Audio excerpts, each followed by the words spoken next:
का कही भाई।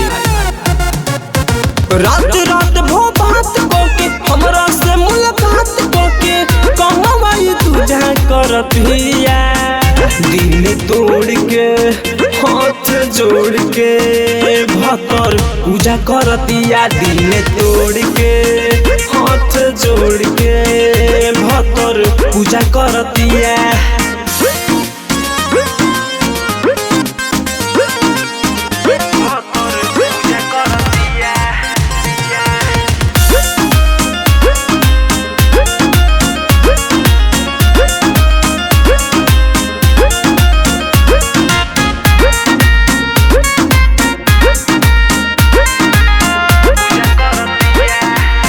हमरे पसंद के लगावत रहे तर जान न पोनी हम कर चढ़ी तर। अरे हमारे के लूट ले ले बिया यार।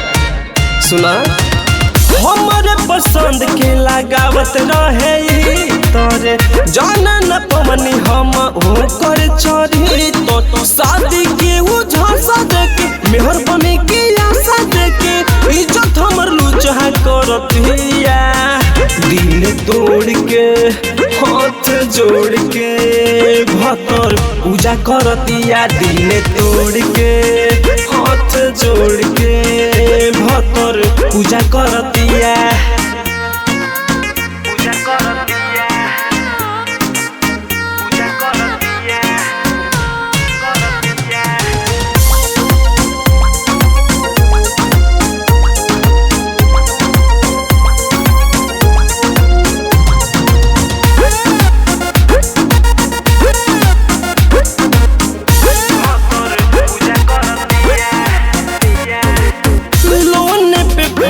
के देनी उपहार दूसरा के गला में डाल दिया हार।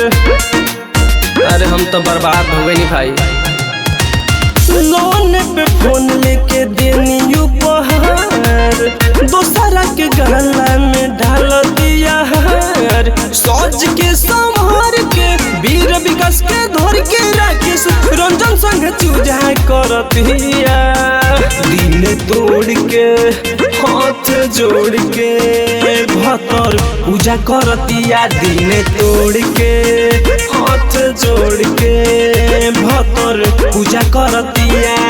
रात रात भो बात कोके हमरा से मुलाकात कोके कहवाई तुझा करत हिया।